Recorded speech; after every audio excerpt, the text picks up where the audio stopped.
దొంగ నోట్లు ఎక్కువైపోతా ఉన్నాయి. సో 100కి 102% దొంగ నోట్లు పెరిగినాయని చెప్పేసి గరిడేపల్లి సత్యాన, న్యూ లక్ష్య స్వచ్ఛంద సంస్థ, లేకపోతే నాన్ పొలిటికల్ ఆర్గనైజేషన్స్ నాకు తెలిసినటువంటి నాన్ పొలిటికల్ ఆర్గనైజేషన్స్ చెప్పే కావు.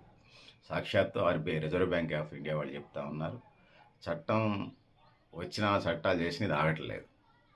స్థానికులు, మాఫియా, ఉగ్రవాద ముఠాలు దొంగ నోట్లు సృష్టిస్తూ ఉన్నాయి. ఇది కేవలం భారతదేశానికి సంబంధించింది కాదు. నా డబ్బులు ముద్రణ అనేది కేంద్ర ప్రభుత్వం చేతుల్లో ఉంటుంది. ఇది వరల్డ్ లెవెల్లో కూడా ఈ పరిస్థితి ఉంది. సెక్యూరిటీ ఫీచర్స్ ఎన్ని వచ్చినా, ఎన్ని ఏర్పాటు చేసినా కూడా దాన్ని ట్యాంపరింగ్ చేసి, జిరాక్స్ చేసి మక్కి దించి పడేస్తున్నారు గమనించలేనంత. సో చట్టాలను కఠినతరం చేయాలి, యావజీవ శిక్షలు వేయాలి. దొరికితేనే దొంగ, దొరకకపోతే దొర, అట్లా పరిస్థితులు అయితే ఉన్నాయి. సో నాకు తెలిసి ఖమ్మంలో కొంతమంది డాక్టర్లు, లాయర్లు నేను దగ్గరగా చూశాను.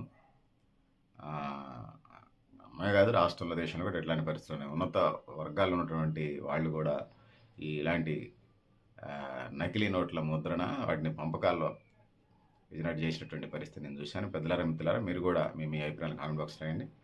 నకిలీ నోట్లను అరికడదాం. శ్రమ నుంచే ఉత్పత్తి జరుగుతుంది. శ్రమ చేసినప్పుడు డబ్బులు వస్తాయి. డబ్బులు వచ్చినప్పుడు మనం కావాల్సినటువంటి ఉప్పు, పప్పు, చింతపండు మంచిగా కొనుక్కుంటాం, బట్టలు కొనుక్కుంటాం, బంగారం దాకా కొనుక్కుంటాం, బండి కొనుక్కుంటాం, బండి పెట్రోల్ కొనుక్కుంటాం. ఇట్లా అనేక రకాలైనటువంటి జీవనావసరాలను కొనుక్కుంటాం. ఈ విధంగా ముందుకు వెళ్తాం. డబ్బులు మారినంటే భూమి కొనుక్కుంటాడు, ఇల్లు కొనుక్కుంటాడు, ఇతర వస్తువులు కొనుక్కుంటాడు, ఆస్తులు కూడా పెట్టుకుంటారు. ఆ విధంగా ముందుకు వెళ్ళాలి. లేకపోతే దొంగ నోట్లు, హవాలాలతోని ఏ దేశ ఆర్థిక వ్యవస్థకి మంచిది కాదు. అది రాష్ట్ర ఆర్థిక వ్యవస్థైనా, తెలంగాణకు సంబంధించి దేశ ఆర్థిక వ్యవస్థైనా మంచిది కాదు. దాన్ని అధిగమించి ముందుకు పోవాల్సిన అవసరం ఉందని తెలియజేసుకుంటూ, సో పెద్దలారా, మిత్రులారా, మీరు కూడా మేము ఏ ప్రాంతం కామెంట్ బాక్స్ రాయని తెలియజేస్తూ, నేను గరిడేపల్లి సత్యాన, న్యూ లక్ష్య ఆర్గనైజేషన్.